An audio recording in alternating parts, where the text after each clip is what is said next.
middle, forces it on net. Ekholm fires and scores! And a nice little feedback to Ekholm, who made that outlet pass, gets up.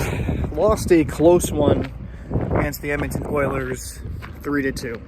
Now, I might include some game clips during this if I get some time. So I'm going to do a little bit of commentary, a little different on the go. I want to keep bringing forth videos every time I possibly can.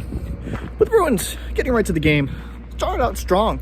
And I thought overall had a great first period, even a really good second period. And they played really well. I thought it was Bruins dominated in the first and shut down the Oilers defensively.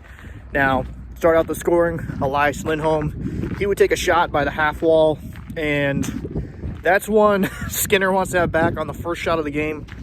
Rips it right past his head. And it's a good sign for the Bruins. Lindholm's starting to heat up. Goals in back-to-back games. Definitely a really good sign for him. I think if Lindholm can start producing and start being the guy that they signed him to be, that's always a good thing. So Bruins go up 1-0, dictate the play for the most part. And then Kastelic, he would get a great goal, second goal of the game for the Bruins. They'd go up 2-0. He goes in. He looks like an absolute goal-scoring phenom with that finish.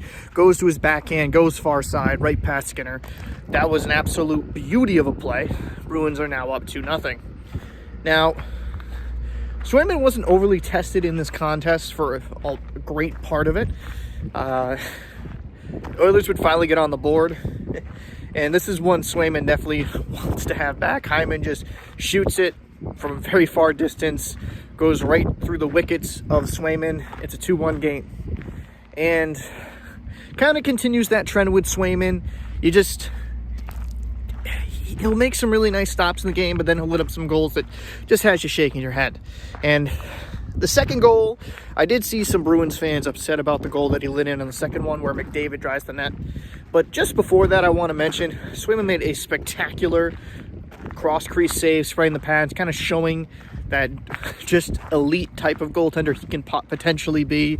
Athletic save, keeps it a 2-1 game, but then on a terrible line change, it was just Bruins, it was just terrible all around. McDavid goes right around Zadorov, and McDavid drives the net, makes Swayman move laterally, open up his 5-hole, and he scores underneath. It's a 2-2 game late in the third, and we would go into overtime, and didn't go the Bruins' way. They would get some chances, but ultimately on a very nice shot, kind of alone there in the slot, Ekholm would bury it. Oilers win this game 3-2. Here's my main takeaways for the game, is that the Oilers, while we're outmatched for quite a bit in the game, really turned it on late and kind of showcased like their elite offense is a reason why they can be a very, very dangerous team. You know, they don't need a lot of time to score goals in bunches, and it's not like they were pretty goals.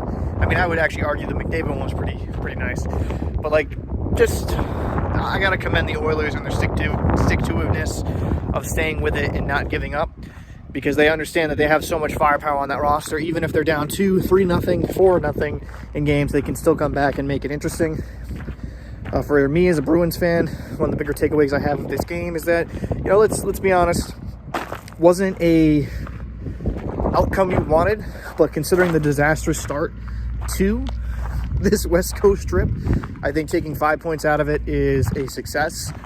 Bruins do need to clean up some things, but they have come a long way from where they were when they were letting up 8-1, 5-1 early in the road trip. Bruins have played better defensively. Again, still areas of the game they need to clean up, but I am not upset with the outcome. I thought this was a game that the Bruins would have a difficult time winning, and even though I'm frustrated that they had all the chance in the world to win, they let it slip away from them, but at least they get a point out of it, stay 5, and stay in that wild card spot in the Eastern Conference.